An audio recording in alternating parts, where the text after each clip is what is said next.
El magisterio eclesial sobre la Biblia. ¿Qué ha dicho la Iglesia sobre la Sagrada Escritura? La verdad es que ha dicho mucho. Desde los primeros siglos de la Iglesia y hasta ahora han surgido diversas reflexiones, desde los diversos concilios locales como el de la Odisea, Hipona, de Toledo y concilios ecuménicos universales como los de Florencia, Trento, Vaticano I y Vaticano II, así como desde diversos papas que han profundizado sobre el valor de la Biblia o la han defendido de diversos ataques que pretendían mutilarla o tergiversarla o negar su valor. Los invito a que nos acerquemos un poco al magisterio eclesial posterior al Concilio Vaticano I, llevado a cabo a fines del siglo XIX. Nos acercaremos a los aportes de dos modos, primero de manera cronológica y luego en orden de importancia según quien lo haya emitido. Iniciemos por el acercamiento cronológico. No lo haremos de modo exhaustivo, sino señalando lo más significativo. Acercamiento cronológico. Entre los documentos más significativos tenemos 1870, la Constitución Dogmática Dei Filius del Concilio Vaticano I, de 1893, la encíclica Providentissimus Deus del Papa León XIII, de 1907 es el decreto Lamentabili del Santo Oficio. De 1907 también es la encíclica Pascendi de Pío X.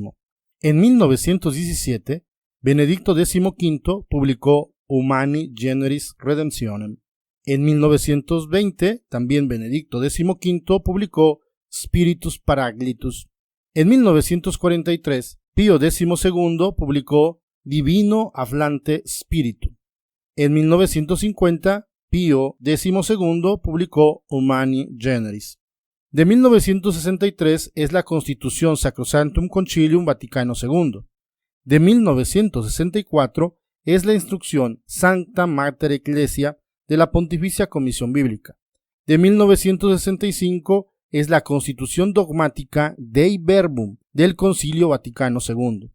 De 1971, el Directorio Catequístico General de la Congregación del Clero. De 1981 es la ordenación de las lecturas de la misa de la Congregación para los Sacramentos y el Culto Divino. En 1984 se publicó Sagrada Escritura y Cristología de la Pontificia Comisión Bíblica. En 1988 se publicó Unidad y Diversidad en la Iglesia de la Pontificia Comisión Bíblica. En 1989 la Comisión Teológica Internacional publicó la interpretación de los dogmas. En 1992, el Papa Juan Pablo II ordenó la publicación del Catecismo de la Iglesia Católica. De 1993 es la interpretación de la Biblia en la Iglesia de la Pontificia Comisión Bíblica. De 2001, el pueblo judío y las escrituras cristianas de la Pontificia Comisión Bíblica también. De 2008, Biblia y moral, raíces bíblicas del comportamiento cristiano, de la Pontificia Comisión Bíblica. En 2010 se publica la exhortación posinodal Verbum Domini, la palabra del Señor, de Benedicto XVI sobre la palabra de Dios en la vida y en la misión de la Iglesia. En el 2014 se publica la inspiración y la verdad de la Sagrada Escritura de la Pontificia Comisión Bíblica. Del 2015 es el directorio homilético de la Congregación para el Culto Divino y la Disciplina de los Sacramentos. En 2019 se publica ¿Qué es el hombre?, un itinerario de antropología bíblica de la Pontificia Comisión Bíblica. Del 2019 también Aperuit Illis, con la que se instituye el Domingo de la Palabra de Dios del Papa Francisco. En 2020 se publicó el Directorio para la Catequesis del Pontificio Consejo para la Promoción de la Nueva Evangelización del 25 de marzo, aunque fue publicado el 25 de junio. Acercamiento según la importancia. Acerquémonos ahora a los documentos según su peso o importancia.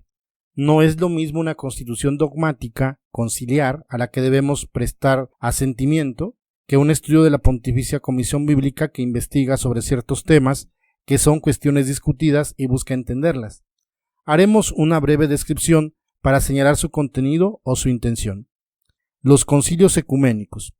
Los documentos que tienen más peso son las constituciones conciliares y entre ellas resaltan las constituciones dogmáticas. De 1870 es la Constitución Dogmática Dei Filius del Concilio Vaticano I sobre la fe católica.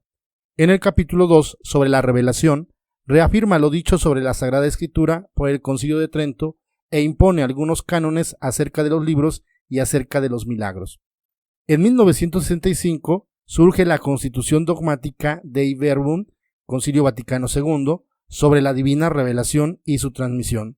De entre los documentos emanados de este concilio, esta Constitución es una de las que gozan de mayor rango normativo en la Iglesia Católica. La generación de este documento catalizó muchos de los cambios en la orientación del mismo concilio y dio lugar a una etapa nueva en la historia de la Iglesia en cuanto a la forma de estudiar, interpretar, reflexionar y vivir los contenidos de las Sagradas Escrituras. De 1963 es la Constitución Sacrosanctum Concilium del mismo Concilio Vaticano II. Pedía que el clero se formara en la Sagrada Escritura, habló de la Biblia y liturgia, número 24, de la Biblia, predicación y catequesis litúrgica, número 35, y pedía una mayor riqueza bíblica en el misal, números 51 y 92, y que los textos de los cantos sagrados estuvieran tomados de la Sagrada Escritura, número 121. Magisterio Papal Ordinario. De 1992 es el Catecismo de la Iglesia Católica, un texto promulgado por el Papa Juan Pablo II en el 30º aniversario de la apertura del Concilio Vaticano II. Este texto está marcado por la Sagrada Escritura, la cual es citada constantemente. Nuestra fe está marcada por su contenido, lo que sabemos de la Trinidad, los sacramentos que celebramos, los mandamientos, el Padre Nuestro. Se habla de manera general sobre la Sagrada Escritura en la primera parte, la profesión de la fe, en la primera sección, creemos, en el capítulo 2, Dios al encuentro del hombre. Artículo 2, la transmisión de la revelación divina. 1. La relación entre la tradición y la Sagrada Escritura. 2. La interpretación del depósito de la fe. Artículo 3. La Sagrada Escritura. Número 1. Cristo, palabra única de la Sagrada Escritura. 2. Inspiración y verdad de la Sagrada Escritura. 3. El Espíritu Santo, intérprete de la Escritura. 4. El canon de las Escrituras. 5. La Sagrada Escritura en la vida de la Iglesia. En el capítulo 3, creo en el Espíritu Santo. En el artículo 8, creo en el Espíritu Santo. El número 3, el Espíritu y la Palabra de Dios en el tiempo de las promesas. Ahora haremos un pequeño recorrido sobre los documentos papales más significativos sobre la Sagrada Escritura. De 1893 es la encíclica Providentissimus Deus del Papa León XIII. Esta intervención tuvo el mérito de proteger la interpretación católica de la Biblia de los ataques del racionalismo, pero sin refugiarse por ello en un sentido espiritual desconectado de la historia. Sin rechazar la crítica científica, desconfiaba solamente de las opiniones preconcebidas que pretenden fundarse en la ciencia, pero que en realidad hacen salir subrepticiamente a la ciencia de su campo propio. Verbum Domini 33. De 1907 es la encíclica Pascendi Dominici Gregis, promulgada por San Pío X, el 8 de septiembre de 1907. En ella el Papa condenó el modernismo teológico. Dedica el inciso C a los libros sagrados, el número 21. Los modernistas consideraban la inspiración de los libros al máximo como una inspiración poética y el agnosticismo a la Biblia como una obra humana compuesta por los hombres para los hombres. Los apartados 31 y 34 a 35 advierten sobre la percepción evolucionista de los libros bíblicos.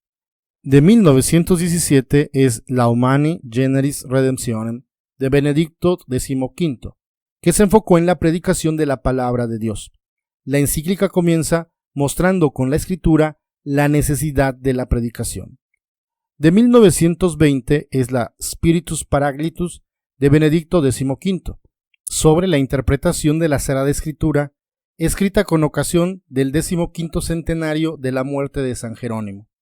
El documento se estructura en estas partes: vida de San Jerónimo, doctrina de Jerónimo sobre la Sagrada Escritura, las enseñanzas de León XIII y errores actuales, importancia de la lectura de la Sagrada Escritura, importancia de la Sagrada Escritura para la predicación, frutos del estudio y de la predicación y la conclusión.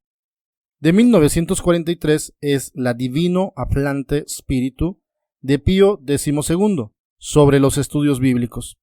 Este documento ha evitado con gran sensibilidad alimentar la idea de una dicotomía entre la exégesis científica, destinada a un uso apologético, y la interpretación espiritual reservada a un uso interno, reivindicando en cambio tanto el alcance teológico del sentido literal, definido metódicamente, como la pertenencia de la determinación del sentido espiritual en el campo de la ciencia exegética.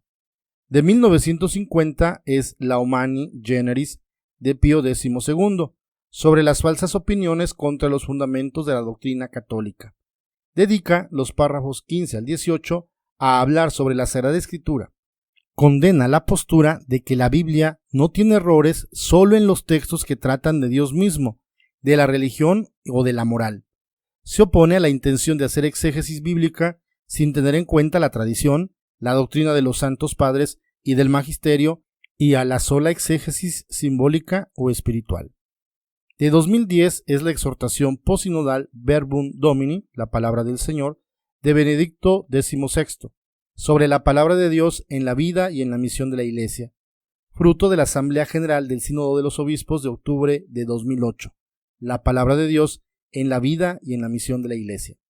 El documento se estructura de la siguiente manera: una introducción, la primera parte, Verbum Dei o palabra de Dios, el Dios que habla, la respuesta del hombre al Dios que habla, la hermenéutica de la Sagrada Escritura en la Iglesia.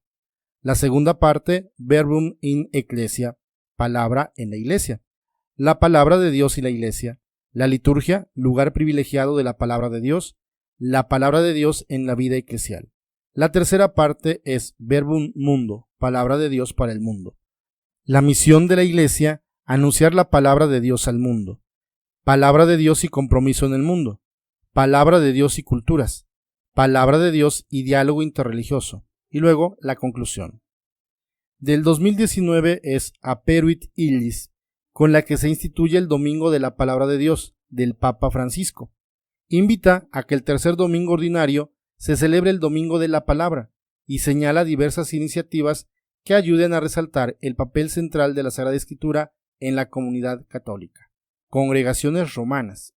Sabemos que el ministerio del Papa es auxiliado por diversas congregaciones que son competentes en determinadas áreas de la vida de la Iglesia: el depósito de la fe, la liturgia, la vida y ministerio de los sacerdotes, etc. De 1907 es el decreto Lamentabili del Santo Oficio sobre los errores del modernismo. Dedica una sección a postulados erróneos sobre la Sagrada Escritura. De 1971 es el Directorio Catequístico General de la Congregación del Clero. En el número 14 abarca la Sagrada Escritura. El 15, la fe, respuesta a la palabra de Dios. 16, tarea del ministerio de la palabra. 32, eficacia de la palabra de Dios en la catequesis. 45, fuentes de la catequesis, donde se encuentra también la Sagrada Escritura. De 1981 es la ordenación de las lecturas de la misa, Congregación para los Sacramentos y el Culto Divino. En 1969 se habían publicado los primeros prenotandos, pero con este documento se ampliaban. Proemio, capítulo 1, Principios generales para la celebración litúrgica de la palabra de Dios. Primera parte, la palabra de Dios en la celebración de la misa. Segunda parte, estructura de la ordenación de las lecturas de la misa.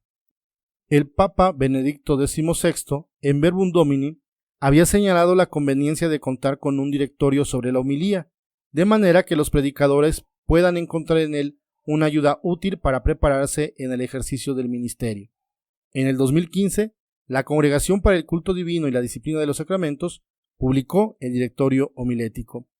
En la primera parte, la homilía y el ámbito litúrgico, dedica el apartado 2, la interpretación de la palabra de Dios en la liturgia. También en la Santa Sede hay algunos consejos pontificios. Del 2020 es el directorio para la catequesis del Pontificio Consejo para la Promoción de la Nueva Evangelización.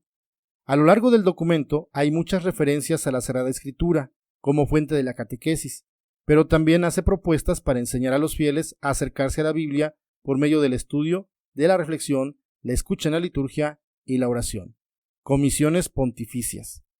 De 1964 es la instrucción Sancta Mater Ecclesia de la Pontificia Comisión Bíblica sobre la verdad histórica de los Evangelios. De 1984 es Sagrada Escritura y Cristología de la Pontificia Comisión Bíblica, en el que se presenta un rápido panorama de los estudios sobre el tema, su importancia y sus riesgos, y luego recorre el testimonio de la Sagrada Escritura en lo que se refiere a la espera de la salvación y el Mesías, con el fin de colocar el Evangelio en este contexto que lo precedió, para luego mostrar el modo en que se debe ver en Jesucristo el cumplimiento de esta esperanza y de esta promesa. 1988. Unidad y diversidad en la Iglesia, de la Pontificia Comisión Bíblica. Hace una presentación sintética de los datos bíblicos sobre la relación entre las iglesias locales o los grupos particulares y la universalidad de un solo pueblo de Dios. De 1989 es la interpretación de los dogmas de la Comisión Teológica Internacional. En el inciso B se dan los fundamentos teológicos. 1. Fundamentos bíblicos. 1. Tradición e interpretación en la Escritura. 2. Perspectivas de la hermenéutica en la Escritura. 3. Fórmulas bíblicas de confesión de fe. Inciso C. Criterios de interpretación. 1. Dogma y Sagrada Escritura. Número 1. La importancia fundamental de la Sagrada Escritura. 2. Crisis y resultados positivos como consecuencias de la exégesis moderna. 3. La doctrina del Concilio Vaticano II sobre la interpretación de la Escritura. 4. El centro cristológico de la Escritura como criterio. En 1993, la Pontificia Comisión Bíblica publicó la interpretación de la Biblia en la Iglesia. El documento se estructura en estas tres partes: métodos y acercamientos para la interpretación, cuestiones de hermenéutica, dimensiones características de la interpretación católica. En el 2001 se publicó El pueblo judío y las escrituras cristianas de la Pontificia Comisión Bíblica. También se estructura en tres partes. 1. Las escrituras sagradas del pueblo judío, parte fundamental de la Biblia cristiana. 2. Temas fundamentales de las escrituras del pueblo judío y de su recepción en la fe de Cristo. 3. Los judíos en el Nuevo Testamento. En el 2008 se publicó Biblia y Moral, raíces bíblicas del comportamiento cristiano, de la Pontificia Comisión Bíblica. Se intentó dar respuesta a la pregunta: ¿cuál es el valor y el significado del texto inspirado para la moral de nuestro tiempo? Teniendo en cuenta que en nuestra cultura se rechazan las normas, obligaciones y los mandamientos. Hay deseo de una plena felicidad y de una libertad ilimitada, es decir, se pretende actuar como uno quiera, desvinculados de toda norma. Y además, los libros de la Biblia fueron escritos hace casi 1900 años. 2014. La inspiración y la verdad de la Sagrada Escritura de la Pontificia Comisión Bíblica. Este documento no constituye una declaración oficial del magisterio de la Iglesia sobre el tema, ni pretende exponer una doctrina completa sobre la inspiración y sobre la verdad de la Sagrada Escritura, sino solo referir los resultados de un atento estudio exegético de los textos bíblicos en lo que concierne a su proveniencia de Dios y su verdad. 2019. ¿Qué es el hombre? Un itinerario de antropología bíblica, de la Pontificia Comisión Bíblica. El documento está dividido en 4 capítulos. En el primer capítulo, de los números 14 a 68, el hombre es visto en su realidad como criatura de Dios por un lado, hecho de polvo, y por lo tanto sujeto a la transitoriedad, y por otro lado, dotado del aliento divino y por lo tanto llamado a un destino de inmortalidad. El segundo capítulo, de los números 69 a 149, ilustra la condición del hombre en el jardín, es decir, en la tierra. Aquí se discuten los aspectos de la alimentación, del trabajo y de la relación con los demás seres vivientes, como los dones divinos que al mismo tiempo determinan el compromiso responsable de la criatura humana de adherirse al plan divino. En el tercer capítulo, de los números 150 a 265, se tiene como tema la familia humana. Tiene su núcleo en la relación conyugal de la que emanan los lazos de amor entre padres e hijos y los de los hermanos. En esta sección central del documento se tratan muchas cuestiones de gran actualidad, como el valor de la sexualidad y sus formas a veces imperfectas o incorrectas, la constitución de la sociedad según el modelo de la familia, la ética de la fraternidad en oposición a la violencia. El cuarto capítulo abarca del número 266 al 346 y tiene como tema la historia del hombre que transgrede el mandato de Dios y se salva por la intervención misericordiosa del Señor para que la historia del hombre sea verdaderamente una historia de salvación. Espero que este repaso del Magisterio Eclesial nos lleve a leerlos de manera íntegra, especialmente Verbum Domini y los documentos de la Pontificia Comisión Bíblica. Prácticamente todos los documentos mencionados están en Internet, excepto este último. Los invito a ver otros videos de la serie Mes de la Biblia 2020 por este canal Animación Bíblica Chilpancingo Chilapa. Tu palabra me instruye y me guía, siempre por nacer.